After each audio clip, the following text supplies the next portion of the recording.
subscribe, stay up to date. The episodes dropping on Mondays. It's the Matt, watch that. It's the Matt, watch that. It's the Matt, watch that podcast. Welcome to the Matt Watch That podcast, the place for reviews, rants, and randomness. I'm your host, Matt Seroski, filmmaker, film fan. Each episode, I'm going to watch a movie or TV pilot that I probably should have seen but never got around to. It could be a recent favorite, critic's choice, or cult classic. Everyone can join in on the fun. Follow me on Twitter, Instagram, and Facebook, at Matt Seroski. You can subscribe to my YouTube page where I'll post videos and clips from the show. If you have any opinions on what I've discussed or suggestions as to what I should see next, use the hashtag MattWatchThat on social. As a quick note, the Matt Watch That podcast is off next week, but if you need a fix, subscribe to the Matt Forgot That podcast, which will be all new. Before we start, I didn't have much to speak about in the opening monologue today, so I decided to look up who was born on February 21st and talk a bit about their career.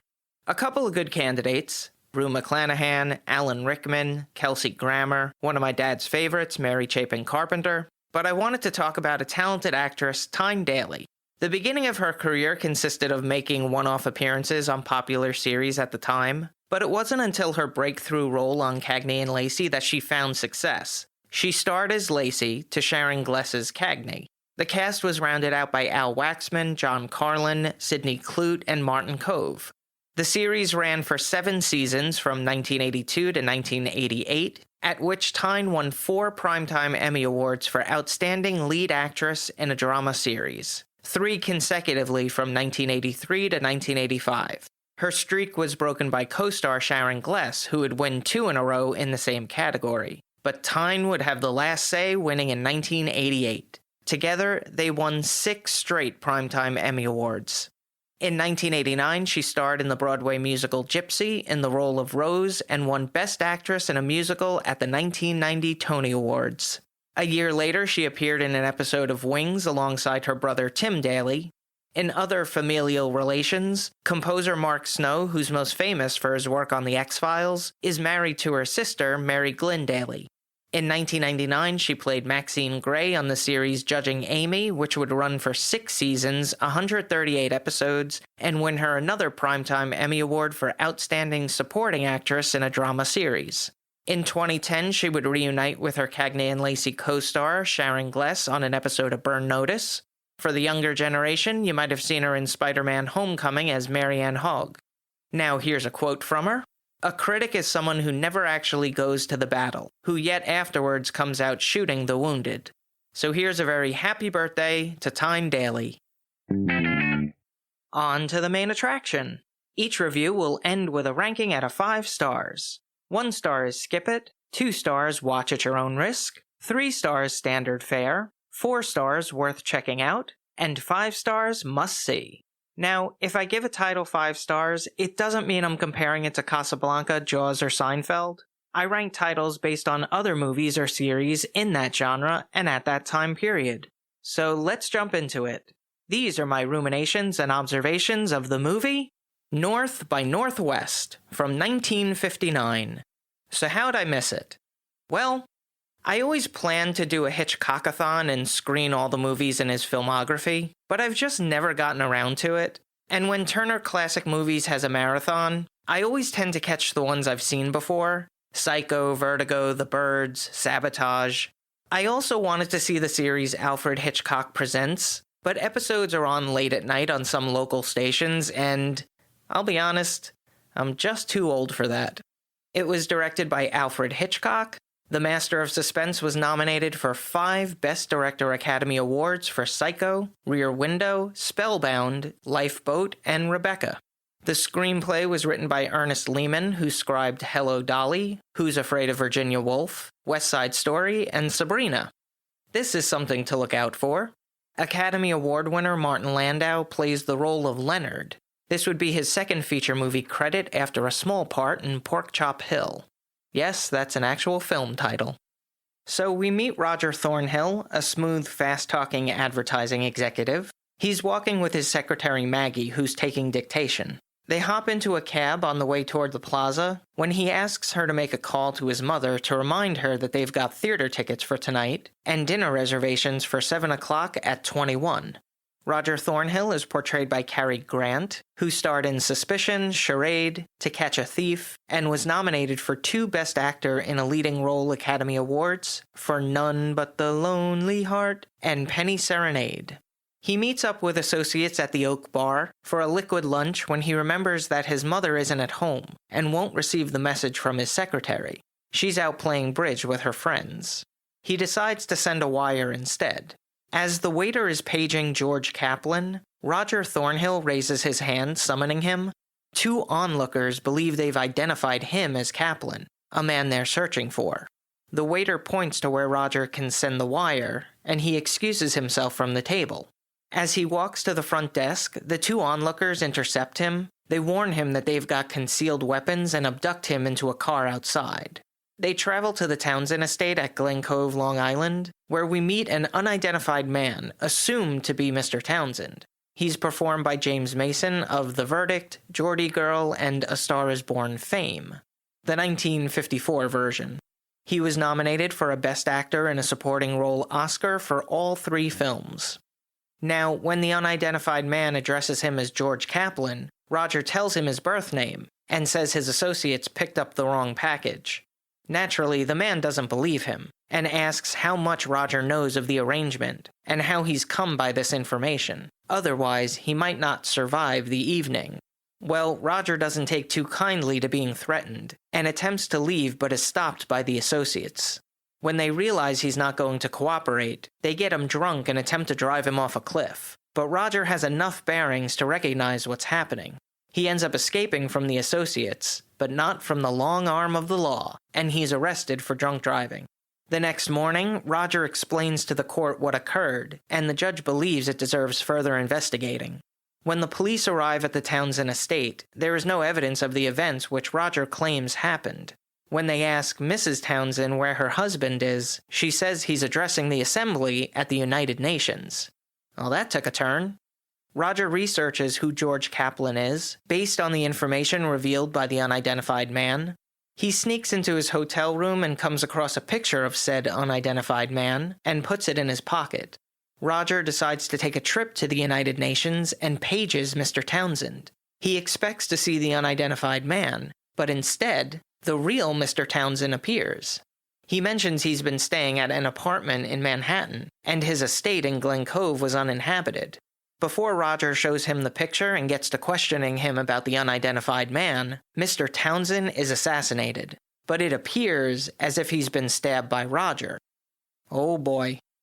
He goes to Grand Central Station where he sneaks onto a train to Chicago. After a brief encounter in the hallway, he strikes up a conversation with Eve Kendall in the dining car. She's played by Eva Marie Saint, known for Exodus, Moonlighting, Superman Returns, and won a Best Actress in a Supporting Role for On the Waterfront. She'll celebrate her 98th birthday on July 4th. She knows about his situation from the front pages, but promises not to say a word. She aids him to avoid the police and works to help him find George Kaplan, but she might have ulterior motives. Here's a quote without context. "In the world of advertising, there is no such thing as a lie. There's only expedient exaggeration." North by Northwest is such an excellent movie, right from the beginning. Hitchcock always has interesting title sequences. In this instance, it was a series of lines that turn into a skyscraper. The credits were also at an angle that matched the frame of the building. It was designed by Saul Bass and the first feature to use moving text. The film also has the earliest cameo of the director that I've seen at 2 minutes and 10 seconds into the picture, as a commuter who missed the bus. The movie is a case of mistaken identity, which we've seen as a plot device many times before. Everyone thinks the person is crazy, and they have to go to the ends of the earth to clear their name. But there's something about the way that this film layered the plot, giving the audience enough information to keep us engrossed, yet you still feel you're not exactly sure what's going on. It was tough devising a summary because there were so many reveals, I didn't want to spoil anything, but then this would have been a very short episode. That's what makes Alfred Hitchcock an incredible director. There were some really neat shots. My favorite was from above, when Roger was running out of the United Nations building and hopping into a cab. I know there was probably trickery involved, but I'm not sure how it was done. The movie was filmed in New York City, Chicago, Los Angeles, and of course in the Black Hills of South Dakota. But the infamous Mount Rushmore scene was actually filmed on a set. I don't often get nostalgic for Manhattan as much, but it was such a classy-looking city back in the 50s. And everyone was in their Sunday's best, even on a Wednesday. North by Northwest feels like the archetype for Bond movies, Bourne movies, The X-Files, any suspense thriller in the last 60 years. Now for a little trivial trivia. Future directors George A. Romero and Larry Cohen were spectators watching as scenes were being filmed at Grand Central Station in Manhattan. The cinematography was captured by Robert Burks, whose filmography includes Strangers on a Train, Rear Window, and won an Oscar for Best Cinematography Color for To Catch a Thief. It was edited by George Tomasini, who worked on Vertigo, The Time Machine, Marnie, and was nominated for Best Film Editing for this movie. The score was composed by Bernard Herrmann, who wrote the music for Citizen Kane, Taxi Driver, The Day the Earth Stood Still, and won an Academy Award for Best Music, Scoring of a Dramatic Picture for All That Money Can Buy. He has a signature sound. If I didn't look up who was the composer, I would immediately know it was Bernard Herrmann. The runtime is 2 hours, 16 minutes. For a longer movie, it never loses its pace. Within 5 to 10 minutes, we're knee-deep into the story, and it doesn't let up. It had a budget of $4.3 million and grossed $9.8 million at the box office. It was nominated for 3 Oscars at the 1960 Academy Awards. I give it the elusive 5 out of 5 stars.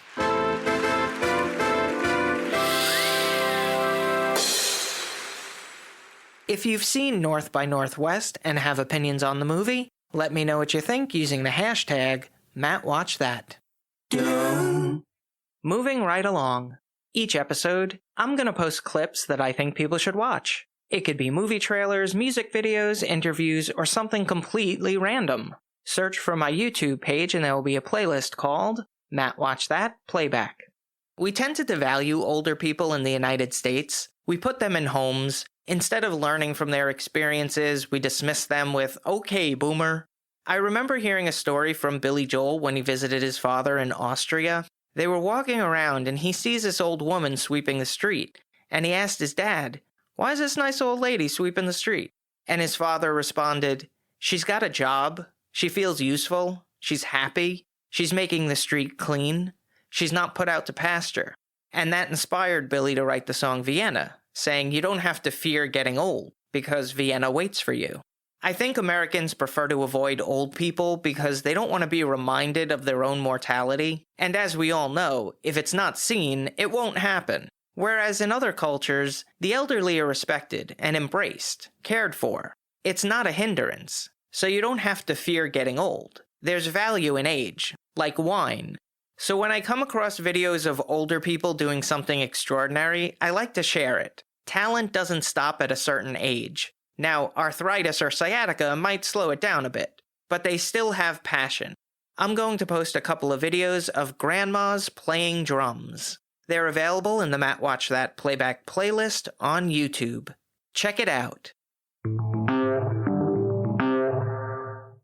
Now it's time for the recommendation. Yes, that's the word recommendation with Matt in the middle.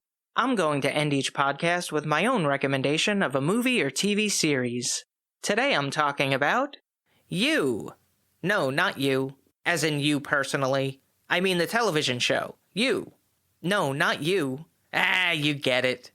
Based on the book series by Caroline Kepnes, it was developed by Sarah Gamble, who is a producer on Supernatural, and Greg Berlanti, who holds the record of having produced the most television series on air at once. A total of 18 during the 2019-2020 season, including The Flash, Supergirl, Legends of Tomorrow, Riverdale, The Chilling Adventures of Sabrina, and You. No, not you. You get it. The first season stars Penn Badgley, who is on the CW series Gossip Girl and the teen comedy Easy A. He's a stalker with charm who goes on a date with Beck and becomes obsessed. She's played by Elizabeth Lail of Once Upon a Time fame. Rounding out the cast are Luca Padovan, who I saw in the Broadway shows School of Rock the Musical and Marvin's Room, Zach Cherry from Crashing, and Shay Mitchell of Pretty Little Liars. It originally aired on Lifetime, but it didn't skimp on the sex and violence. It moved to Netflix for season 2. The series reminds me a bit of Dexter and American Psycho. It's an acquired taste, but certainly worth the ride. A lot more thrills than you'd expect, a couple of twists and turns. I will fully admit that I haven't watched season 3 yet, so my opinion might change, but I'm alright with sticking my neck on the line from what I've seen so far. You has been on for 3 seasons, 30 episodes from 2018 to present. The series was renewed for a 4th season and currently on Netflix.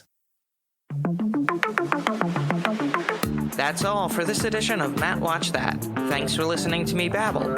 You can follow me on Twitter, Instagram, and Facebook at Matt Seroski. You can subscribe to my YouTube page where I'll post videos and clips from the show. If you have any opinions on what I've discussed or suggestions as to what movie or TV pilot I should see, use the hashtag MattWatchThat on social. Head over to mattseroski.com for the latest news and updates, and come back next time for all the reviews, rants, and randomness.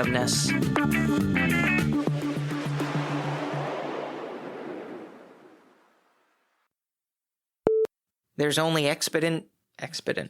Is that even a word? In 1989, she starred in the Broadway musical Gypsy in the role of Rose and won Best Actress in a Musical at the 1920? Oof. Roger Thornhill is portrayed by Gary Cant, a slightly less famous actor. There's only expedient extravagation. Extravagation? Wow.